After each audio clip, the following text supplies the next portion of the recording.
40 लाख की लागत से बद्दी में बनेगा ऑक्शन हॉल। वन मंत्री ठाकुर सिंह भरमौरी ने किया शिलान्यास। 2700 वन कर्मियों को लगाएंगे पेंशन।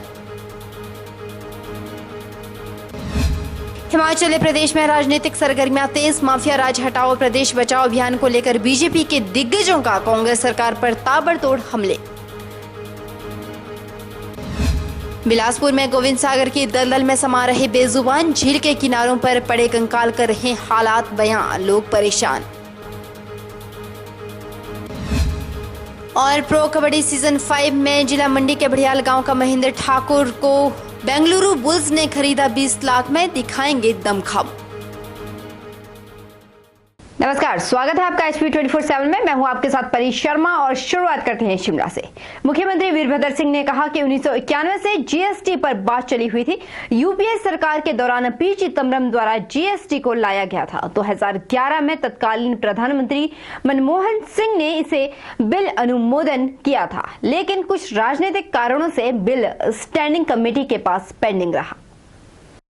सूबे के मुखिया ने कहा कि अब मौजूदा भाजपा की केंद्र सरकार ने इसे पारित कर दिया, जिसको हिमाचल सरकार ने भी पारित कर दिया है। उन्होंने कहा कि GST से देश एवं राज्यों को फायदा मिलेगा, साथ ही इससे कर प्रणाली में भी पारदर्शिता आएगी। GST के बारे में जो आज ये बिल पास हुआ है सर्वसम्मति से विधानसभा द्वारा, ये बहुत महत्वपूर्ण है।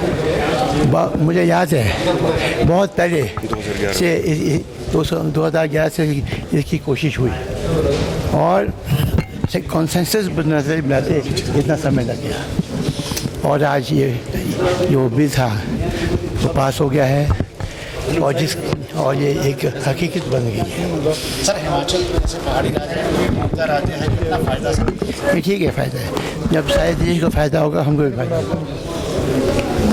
उदयपुर मुख्यमंत्री प्रेम कुमार धूमल ने GST को लेकर कर सुधार का लिए गए सबसे बड़ा कदम करार दिया। उन्होंने कहा कि GST के लागू होने से जनता पर अलग अलग कर नहीं देने पड़ेंगे। एक समान कर प्रणाली से जनता को लाभ मिलेगा। अभी तक दुनिया भर के 150 देशों में सफलतापूर्वक काम कर रहा है और इससे उन देशों में आर्थिक स्थिति सुधरी है। भारत में भाजपा सरकार ने GST पर सभी के सहयोग से सहमति बनाकर पारित कर दिया, जो कि 1 जुलाई से लागू हो जाएगा। जो भ्रांतियां थी उन पर केंद्र ने बैठकों में स्थिति साफ कर दी। गेहूं, चावल, दूध, दही पर टैक्स नहीं है। अन्य खाद्य पदार्थों पर भी बहुत कम टैक्स रखा गया, जिसकी वजह से महंगाई कम होगी और व्यापारियों एवं उपभोक्ताओं दोनों को फायदा मिलेगा। कई वर्षों से मामला लटका पड़ा था। हम भी कई बार इस कमेटी में, जब गवर्नमेंट हमारी यहाँ थी तो जाते थे, तब केंद्र अधिकारों को राज्यों के साथ बांटने के लिए तैयार नहीं होता था। कई बार के लगातार के विचार विमर्श के बाद और मोदी जी के बैकग्राउंड में जो मुख्यमंत्री के तौर पे वो रहे थे, वो बात ध्यान में होने के कारण फेडरल सिस्टम को उन्होंने समझा और इस महत्वपूर्ण बिल को पास करने के लिए परिस्थितियां पैदा की। श्री नरेंद्र मोदी और श्री अरुण जेटली जी ने जो प्रयास किए, उसका परिणाम सुखद निकला। आज सारा देश अब एक मार्केट होगा, एक कर होगा और लोगों को जो अलग अलग करों पे जूझना पड़ता था, चाहे वो उत्पादक थे, चाहे ट्रेडर्स थे, चाहे उपभोक्ता थे, उसे छुटकारा मिलेगा। गौर है कि पहले ही तय माना जा रहा था कि हिमाचल प्रदेश में GST बिल की राह में कोई बाधा नहीं आएगी। GST पारित होने के बाद हिमाचल प्रदेश को एक समान टैक्स व्यवस्था का काफी लाभ मिलेगा, क्योंकि हिमाचल उपभोक्ता राज्य है। ऐसे में उत्पादों एवं अन्य सेवाओं पर लगने वाले टैक्स में हिमाचल को 42% हिस्सा मिलेगा। ऐसे में 1 जुलाई से GST हिमाचल में भी लागू हो जाएगा। हिमाचल प्रदेश में चुनावों की आहट के साथ ही हिमाचल प्रदेश में राजनीतिक सरगर्मियां तेज होती जा रही है। यहां दोनों प्रमुख राजनीतिक दल एक दूसरे पर आरोप मरने का कोई मौका नहीं गंवाना चाहते। बीजेपी द्वारा शुरू किए गए माफिया राज हटाओ प्रदेश बचाओ अभियान के तहत कुल्लू के बंजार में लोगों को संबोधित किया गया। इस मौके पर धूमल ने प्रदेश के मुखिया और सरकार पर जमकर प्रहार किए। धूमल ने कहा कि आज प्रदेश की पूरी जनता भाजपा के पक्ष में है। उन्होंने कहा कि केंद्र सरकार से जो पैसा हिमाचल के लिए आता है वो हिमाचल के विकास कार्यों के लिए नहीं लग रहा, वो सारा रुपया भ्रष्टाचार में लग रहा है। इसी के चलते इन रैलियों के माध्यम से प्रदेश की जनता को जागरूक किया जा रहा है। धूमल ने यह भी कहा कि भाजपा द्वारा जो कांग्रेस सरकार के खिलाफ चार्जशीट तैयार की गई है उसमें प्रदेश में भाजपा की सरकार आने पर दोषियों के खिलाफ और तथ्य जुटाने के बाद कार्यवाही की जाएगी। धूमल ने यह भी कहा कि आज प्रदेश में सरकार नाम की चीज नहीं है। कालम में गोला बारूद, कुल्लू के बंजार में आतंकवादी का पकड़ा जाना, सुबाथू में आतंकवादियों के पोस्टरों का बंटना चिंता का विषय है। यहां तक कि सीएम कार्यालय से फर्जी डीओ नोट तक बनते रहे हैं। कानून व्यवस्था की धज्जियां उड़ गई है। अभी पिछले सप्ताह डिटेल आ रही थी, आबिद खान ने क्या क्या खुलासे किए, वो किस तरह ISIS के लिए काम कर रहा था और हिमाचल में भी कैसे एक्टिव हो गए लोग। नाहन के पास काड़ा में गोला बारूद पकड़ा गया, नाहन में हथियार पकड़े गए, सुबाथू में आतंकवादियों के पोस्ट पकड़े गए, बंजार में आतंकवादी पकड़ा गया। सरकार कर क्या रही है? सरकार नाम की चीज कहीं नहीं है। वहीं हिमाचल के फॉरेस्ट मिनिस्टर ठाकुर सिंह भरमौरी ने कहा कि एनडीए की सरकार ने जिस फॉरेस्ट क्लियरेंस को प्रदेश की जनता को देहरादून भाग दौड़ को मजबूर किया है उसे केंद्र में कांग्रेस की सरकार बनने पर शिमला में स्थापित किया जाएगा और उन्होंने आरोप प्रत्यारोप का सिलसिला भी जारी रखा। उन्होंने कहा कि फॉरेस्ट क्लियरेंस को अब लोग देहरादून जाने को विवश है। वन मंत्री यहां बद्दी में फॉरेस्ट कॉरपोरेशन के लकड़ डिपो में 40 लाख की कीमत से बन रहे एसी सुविधा युक्त ऑक्शन हॉल की आधारशिला रखने पहुंचे थे। इस दौरान उनके साथ विधायक दून राम कुमार चौधरी विशेष रूप से मौजूद रहे।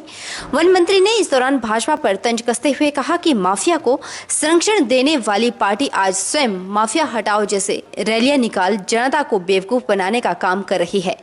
उन्होंने कहा कि रेत, बजरी, लकड़ी आम जनता की जरूरत है जिसे भाजपा माफिया का नाम देने में लगी हुई है।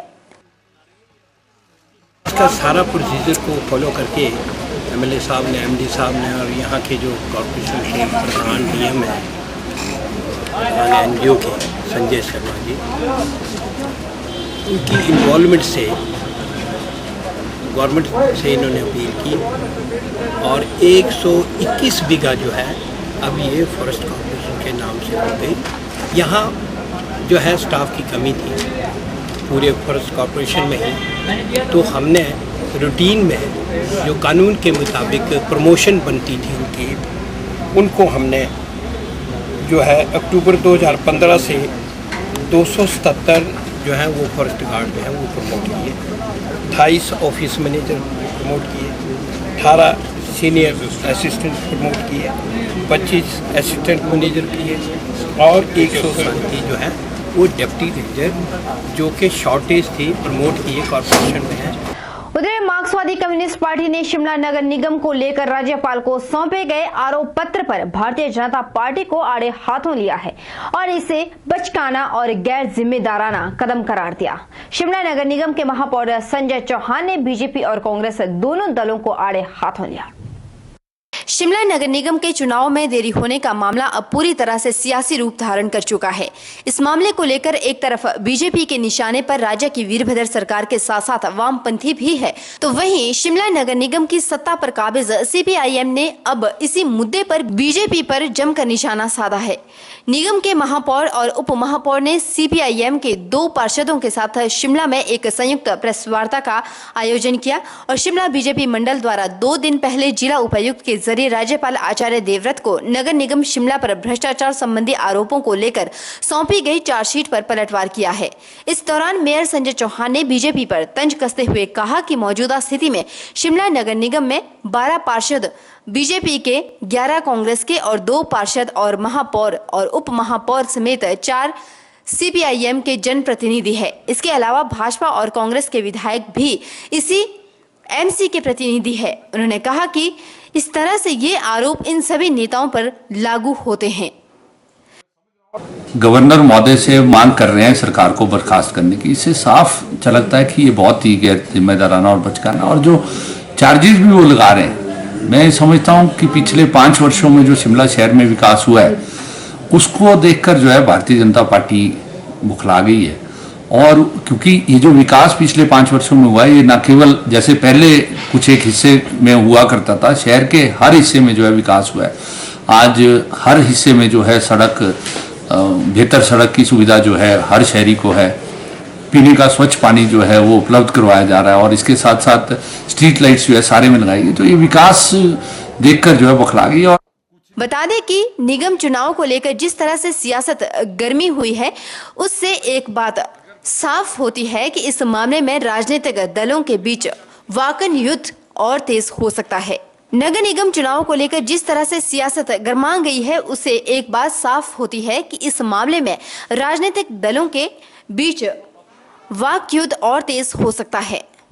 एसीसी गागल सीमेंट फैक्ट्री बरमाणा की सीमेंट ढुलाई में लगे एक्स सर्विसमैन के 191 ट्रक अब बाहर हो जाएंगे।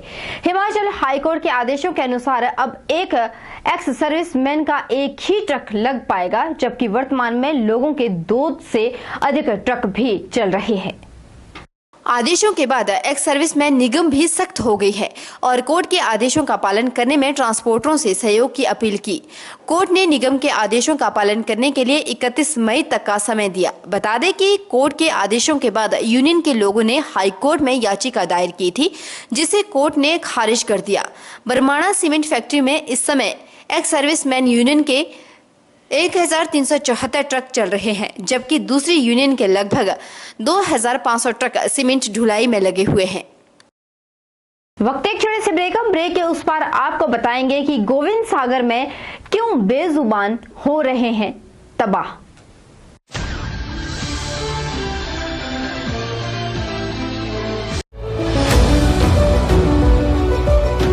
Welcome to Abhilashi Group of Institutions and Abhilashi University, the most vibrant educational group of Himachal Pradesh.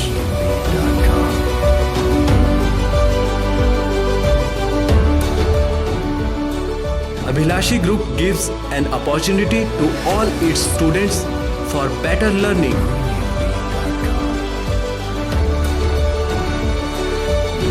Well-developed infrastructure with all facilities. Beautiful campus, vast library, spacious and modern classrooms, high-tech computer labs, well-equipped workshop. Students are enrolled from across the country. Students selected for SDO, junior engineer, pharmacists, drug inspectors in government sector and many in private companies at attractive salary package.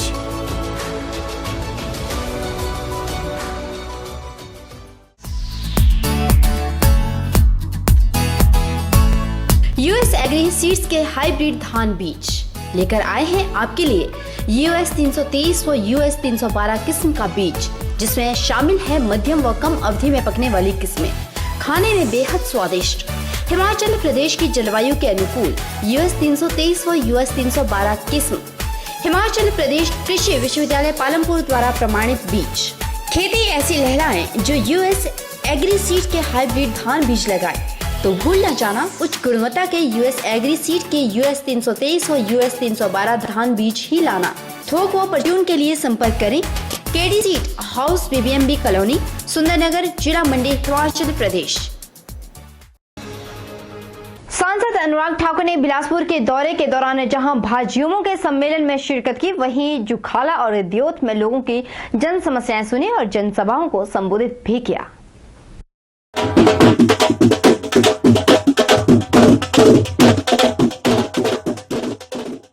Anurag Thakur ने AIIMS चिकित्सा संस्थान खोलने के लिए बिलासपुर को चयनित करना व हाइड्रो इंजीनियरिंग खोलना बताया।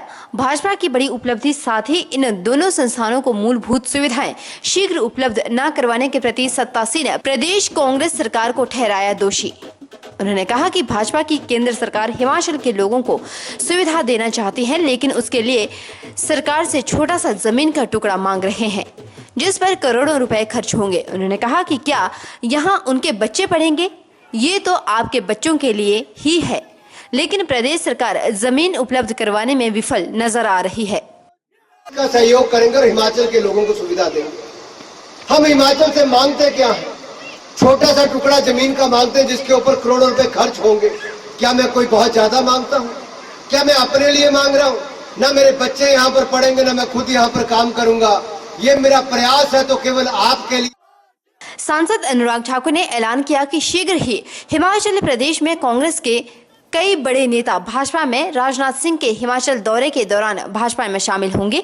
इसके अलावा उन्होंने कहा कि वीरभद्र सरकार सिर से लेकर पैर तक भ्रष्टाचार में डूबी हुई है। आगामी विधानसभा चुनाव में प्रदेश की जनता वीरभद्र सरकार को ईंट का जवाब पत्थर से हार के रूप में देगी। चलिए रुक कर लेते हैं औद्योगिक क्षेत्र का, जहां पर गुल्लरवाला के 17 वर्षीय रविंद्र की डूबने से मौत के मामले में परिवार वालों और ग्रामीणों ने बरोटीवाला पुलिस पर जांच में लापरवाही के आरोप चढ़े हैं। गुस्साए परिजनों ने ग्रामीणों के साथ बरोटीवाला पुलिस थाने का घेराव कर जोरदार रोष प्रदर्शन किया। उग्र प्रदर्शन से थाने के गेट के बाहर परिजनों और ग्रामीणों ने जमकर बरोटीवाला पुलिस के खिलाफ नारेबाजी की और पुलिस पर संगीन आरोप चढ़े। 17 वर्षीय छात्र रविंद्र की माता गुरमेलो देवी व बहन बबल देवी उर्फ बब्बू ने थाने के बाहर पुलिस के रवैये, असंतोषजनक जवाबों और जांच में बरती गई कोताही पर जमकर बरोटीवाला पुलिस को कोसा।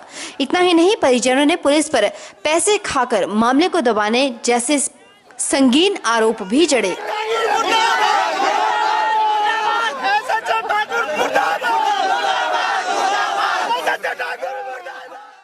आक्रोशित लोगों ने मामले की जांच कर रहे आईओ, बरोटीवाला थाना प्रभारी और पुलिस प्रशासन के खिलाफ जमकर नारेबाजी की। सूचना मिलते ही डीएसपी बद्दी खजाना राम मौके पर पहुंचे। वहीं पुलिस ने थाने का गेट बंद करके प्रदर्शनकारियों को गेट पर ही रोक दिया। अगर उनके पास कुछ भी प्रूफ था या हमें कहते नहीं अभी उन्हें वो करा, इसके मैंने इस बीच ने क्यों नहीं इन्हें कदम क्यों नहीं चक्के, इन्हें इतने दिन आगे कितने क्यों नहीं बताया इन्हें मानो। इन्हें बच्चे छोड़ गए, कभी कितनी पे दें जी, कभी कितनी पे दें। पुलिस ने पैसे खाए हुए हैं, ये क्यों नहीं हमारे पास साहब ਦਾ ਬਿਆਨ ਸੀਗਾ ਗਲਤ, ਠੀਕ ਹੈ ਜੀ, ਔਰ ਸਾਨੂੰ ਇਸ ਦੇ ਰੈਲੇਵੈਂਟ ਜੋ ਵੀ ਇਨਫੋਰਮੇਸ਼ਨ ਹੈ, ਠੀਕ ਹੈ, ਵਿਦ ਇੱਕ ਤਾਂ ਅਰੈਸਟ ਪੈਣੀ ਚਾਹੀਦੀ ਹੈ ਉਹਨਾਂ ਦੀ ਜਿੰਨੇ ਵੀ ਦੋਸ਼ੀ ਹੈ, ਠੀਕ ਹੈ। ਇੱਕ ਸਾਨੂੰ ਇਸ ਚੀਜ਼ ਦੀ ਇਨਕੁਆਇਰੀ ਦੇ ਵਿੱਚ ਜਵਾਬ ਦਿੱਤਾ ਜਾਵੇ ਵੀ ਇੰਨਾ ਕੁਝ ਹੋ ਗਿਆ, ਮਰਡਰ ਹੋ ਗਿਆ, ਸੋ ਉਹਨਾਂ ਦੀ ਅਰੈਸਟ ਕਿਉਂ ਨਹੀਂ ਪਈ ਹੈ, ਉਹ ਖਾਲੀ ਕਿਉਂ ਘੁੰਮਦੇ ਇਦਾਂ, ਠੀਕ ਹੈ ਜੀ। ਤੇ ਡੀਐਸਪੀ ਸਾਹਿਬ ਨੇ ਜਿਹੜਾ ਆਸ਼ਵਾਸਨ ਦਿੱਤਾ ਹੈ ਉਹਦੇ ਉੱਤੇ ਖਰਾ ਉਤਰਨਾ ਚਾਹੀਦਾ ਹੈ। प्रशासन से हमारी मांग है जो पहले जो कार्रवाई हुई है उसमें हमारे को हम कोई सेटिस्फाई नहीं है और पुलिस ने कोई कार्रवाई नहीं ढंग से की। के बाहर के हैं वो उन्होंने अपने कब्जे में ले रखे हैं और उनको दाएं बाएं रिश्तेदारी में भेज रखा ताकि कोई ऐसा उनको क्लू ना मिल सके कि भाई कोई ये लड़के गलत स्टेटमेंट ना दे दें जिससे कोई मामला दोबारा उठ सके। डीएसपी खजाना राम ने मौके पर पहुंचकर पूरे मामले की जानकारी ली और प्रदर्शनकारियों को जांच का आश्वासन देते हुए शांत किया और 4 बजे तक मृतक के साथियों को थाने बुलाकर परिजनों के सामने पूछताछ की बात भी कही। इसमें जिस दिन इसकी ड्राउनिंग हुई थी उससे 2 दिन बाद इसकी डेड बॉडी को रिकवर किया बच्चे की, और क्योंकि जो उसके साथी थे डिजीज के साथी थे उन्होंने 2 दिन के बाद डिस्क्लोज किया था कि वहाँ नहाने जा रहे थे और वहाँ जाकर डूब गया था। तो ये भी था लगा कि वो मतलब ये भी पाया गया कि वो डर के मारे ने बता गए थे उस दिन जिस दिन ये एक्चुअली हुआ था। आज जब मुझे मालूम हुआ कि यहाँ थाने में काफ़ी ज़्यादा मात्रा में लोग आ रहे हैं इस रोज़ को लेकर कि इंक्वायरी ठीक नहीं हुई है, तो मैं थाने में आके इनसे बातचीत की। आई फाउंड कि इन्होंने ये दे आर नॉट सेटिस्फाइड। मैंने इनको एश्योरेंस दिया है कि आई विल इंक्वायरी डीपली और जो भी तथ्य होंगे आई विल सेटिस्फाई। गौर है कि 17 वर्षीय रविंद्र 7 मई को अपने दोस्तों के साथ हरिपुर में माथा टेकने के लिए निकला था और घर वापस नहीं लौटा, जिसके बाद परिजनों ने रविंद्र की गुमशुदगी की रिपोर्ट भी दर्ज करवाई थी। 9 मई की शाम को लापता रविंद्र का शव सौड़ी पंचायत के नवाग्राम के समीप बाल्द नदी के जलकुंड से बरामद हुआ था। सूचना के बाद मौके पर पहुंची पुलिस ने 3 घंटे की सर्च ऑपरेशन के बाद शव को नदी से बाहर निकाला। पुलिस जांच में सामने आया था कि रविंद्र हरिपुर में माथा टेकने के बाद अपने 4 अन्य दोस्तों के साथ नवाग्राम में नहाने चला गया, जिस दौरान एक साथी युवक को पानी में डूबने से बचाने के दौरान रविंद्र खुद गहरे पानी के आगोश में समा गया था। रविंद्र की डूबने के बाद उसके साथियों ने घबराकर हादसे की सूचना किसी को भी नहीं दी और भूमिगत हो गए थे। पुलिस ने साथियों की कॉल डिटेल को भी ट्रेस करके मामले का पटक्षेप किया था। परिजनों का आरोप है कि उसके साथियों ने क्यों अपने परिजनों को हादसे की सूचना नहीं दी, क्यों उसके साथी 2 दिनों तक भूमिगत रहे। अगर हादसा हो गया था तो उसी समय उसके साथी अपने परिवार या पुलिस को हादसे की सूचना क्यों नहीं दी। परिजनों का आरोप यह भी है कि साथियों का घटनाक्रम को छुपाना उन पर कई तरह के शक को पैदा करता है। उत्तरी भारत की सबसे बड़ी गोविंद सागर झील इन दिनों बेजुबानों के लिए आफत बन गई है। हालात यह है कि अपनी प्यास बुझाने यहाँ आ रहे हर दिन कई पालतू और आवारा पशु दलदल में धंस रहे हैं। कई बेजुबान इस दलदल में अपनी जान भी गंवा चुके हैं। सैकड़ों हेक्टेयर में फैली प्रदेश की सबसे बड़ी झील गोविंद सागर का जलस्तर इन दिनों गिरने से इसके किनारों पर दलदल और गाद इकट्ठी हो चुके हैं। झील किनारे प्यास बुझाने आ रहे ये जानवर अपनी भारी भरकम वजन के कारण इस दलदल में धंस रहे हैं। रात के अंधेरे में कितने ही पशु अपनी जान गंवा चुके हैं, इसका प्रशासन के पास कोई आंकड़ा नहीं है। जबकि पशुओं के दलदल में धंसने के प्रमाण किनारों पर पड़े हुए कंकाल है। जिला में इस समय आवारा पशुओं की समस्या भी विकराल रूप धारण किए हुए है, लेकिन जिला प्रशासन ने आंखें मूंद रखी है।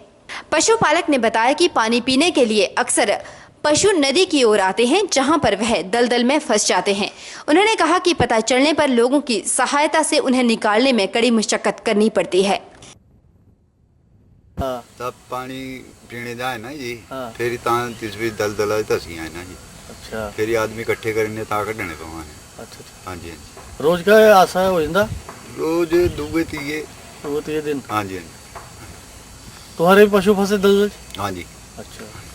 हिमाचल प्रदेश में शराब के ठेके का विरोध लगातार जारी है और पिछले करीब 3 महीनों से महिलाएं और आम जनता शराब के ठेकों को अपने गांव और पंचायत के नजदीक खोलने का विरोध कर रहे हैं। कई जगह लोगों ने ठेके खोलने का विरोध किया, कई जगह ठेकों को आग के हवाले भी किया गया, तो कई जगह लोगों ने सड़कों पर चक्का जाम तक कर लिया। लेकिन बावजूद उसके जनता के हाथ निराशा ही लगी। यह बात हम नहीं कह रहे, बल्कि यह बात कर रहे हैं राकेश जम्वाल। राकेश जम्वाल ने कहा कि हिमाचल में सरकार नाम की कोई चीज नहीं है। हिमाचल में माफिया राज चल रहा है, जहां अनेक प्रकार का माफिया हावी है। वहीं मुख्य तौर पर शराब माफिया बहुत बड़ा माफिया है। सरकार की प्राथमिकता सड़क, स्वास्थ्य व शिक्षा नहीं है और सरकार चाहती है कि लोगों को शराब आसानी से उपलब्ध हो सके। वहीं उन्होंने कहा कि हाईकोर्ट के आदेश के बावजूद भी नेशनल हाईवे और स्टेट हाईवे पर शराब के ठेके खोलने पर प्रतिबंध है, लेकिन हिमाचल सरकार ने सभी स्टेट हाईवे को डिनोटिफाइड किया है। यह इस बात का उदाहरण है कि प्रदेश सरकार की प्राथमिकता क्या है। सरकार चाहती है कि बच्चों को शिक्षा ना मिले, बेरोजगार को रोजगार ना मिले, लेकिन शराब जरूर मिलनी चाहिए। हिमाचल प्रदेश में सरकार नाम की कोई चीज नहीं है। हिमाचल प्रदेश में माफिया राज चल रहा है, जहां अनेकों प्रकार का माफिया हिमाचल प्रदेश में हावी है। वहां मुख्य तौर पर शराब माफिया हिमाचल प्रदेश में काम कर रहा है और सरकार की प्राथमिकता लोगों को सड़क, शिक्षा, स्वास्थ्य, ये सरकार की प्राथमिकता नहीं है। सरकार चाहती है कि लोगों को शराब आसानी से उपलब्ध हो। सुप्रीम कोर्ट के आदेश के बाद जहां नेशनल हाईवे और स्टेट हाईवे पर सरकार ने भी प्रतिबंध लगाया कि शराब के ठेके नहीं खुलेंगे, लेकिन हिमाचल प्रदेश सरकार द्वारा सारे स्टेट हाईवे जिनको डिनोटिफाई किया गया, ये इस बात का ताजा उदाहरण है कि हिमाचल प्रदेश की सरकार की प्राथमिकता क्या है। हिमाचल सरकार चाहती है कि लोगों के लिए शराब आसानी से उपलब्ध हो, बच्चों को शिक्षा ना मिले, बेरोजगारों को रोजगार मिलने के लिए कहीं भी सरकार प्रयासरत नहीं है। वक्त एक छोटे से ब्रेक के उस पार आपको ले चलेंगे मनाली।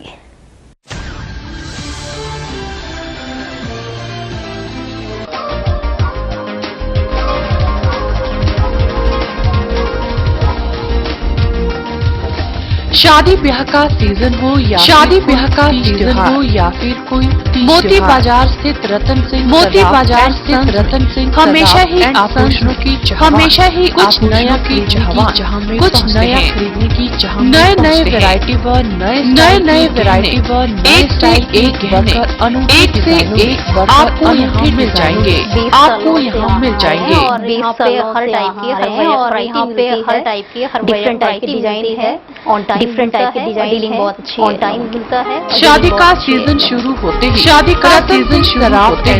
रतन सिंह ग्राहकों की तादाद देखते ही यह एक ऐसा जल्दी शुरू जो मंडी में सालों से भरोसे और जाता है। अगर आप भी गहने तो एक बात जरूर मोती बाजार स्थित रतन से या फिर संपर्क करें 9418300005।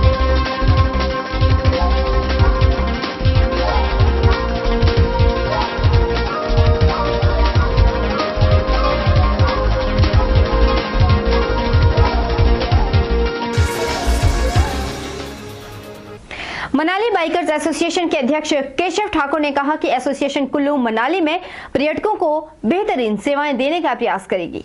घाटी में पर्यटन को बढ़ावा देने में भी अपनी सहभागिता सुनिश्चित करेगी। रविवार को पत्रकारों से मुखातिब होते हुए उन्होंने कहा कि सरकार द्वारा रेंट मोटरसाइकिल स्कीम 1997 और रेंट कैब स्कीम 1989 को हरी झंडी देने से प्रदेश के सैकड़ों युवाओं को रोजगार के सुअवसर प्रदान हुए। उन्होंने कहा कि एसोसिएशन मुख्यमंत्री वीरभद्र सिंह, परिवहन मंत्री जीएस वाली, ब्लॉक कांग्रेस अध्यक्ष भुवनेश्वर गौड़, पूर्व जिप अध्यक्ष हरिचंद शर्मा, सहयोग देने वाले सभी जनप्रतिनिधियों व लोगों का आभार प्रकट करते हुए यह भी कहा कि यूनियन के सभी सदस्यों के प्रयत्न व मेहनत रंग लाई है। ठाकुर ने कहा कि देश विदेश से मनाली आने वाले सैलानी अब मोटरसाइकिल में एशिया की सबसे ऊंची मनाली लेह सड़क में सुहाने सफर का आनंद उठा सकेंगे। ठाकुर ने यह भी कहा कि यूनियन में 90 से अधिक सदस्य शामिल हो चुके हैं, जबकि सदस्यता ग्रहण करने का क्रम जारी है। आपने हमको टाइम दिया और हम लोग motorcycle association, Manali bikers association की तरफ से हम सरकार को भी थैंक्स बोलना चाहते हैं और कई लोगों को जिन्होंने हमारी बहुत मदद की है, क्योंकि अब फाइनली 6-7 साल की मेहनत के बाद रेंट मोटरसाइकिल स्कीम हिमाचल में लागू हो गई है। तो स्पेशली भुवनेश्वर गौड़ जी को, फिर जीएस वाली साहब को और राजा वीरभद्र सिंह जी को, जिन्होंने हमारी बार बार मदद की है। हर मतलब जब भी हम उनके पास गए अपनी एक रिक्वेस्ट लेके तो उन्होंने हमें हमेशा गाइड किया और फाइनली अब ये स्कीम लागू हो गई है। उधर सरस्वती स्कूल बैजनाथ में 3 दिवसीय द्विसंकुल्य शिविर का समापन हुआ, जिसमें 2 स्कूलों के पपरोला और 51 व जोगिंदर नगर के 37 आचार्यों व दीदियों ने भाग लिया। इस 3 दिवसीय आचार्य विकास वर्ग में हिमाचल शिक्षा समिति व जिला समिति के अन्य अधिकारियों ने सुरेश कुमार शर्मा, मंत्री जिला समिति कांगड़ा, जगदीश व्यास, जिला शैक्षणिक प्रमुख एवं पपरोला संकुल प्रमुख रघुवीर सिंह राणा और जोगिंदर नगर संकुल प्रमुख नवीन कुमार शर्मा का भी मार्गदर्शन प्राप्त हुआ। समिति द्वारा 1 साल के बाद करवाया जाता है, जिसमें संकुल जो आचार्य दीदियाँ भाग लेते हैं। इसमें 2 संकुल आचार्य अभ्यास वर्ग था, जोगिंदर नगर संकुल और पपरोला संकुल। इसमें 65 आचार्य दीदियाँ और 25 आचार्य थे। वो संख्या 80 रहे और ये 26 सायंकाल से 28 सायंकाल तक चला। इसमें वरिष्ठ अधिकारियों का हमें मार्गदर्शन प्राप्त हुआ, जिसमें राम कुमार जी, श्री जगदीश व्यास जी, श्री सुरेश जी, श्री खेमराज जी।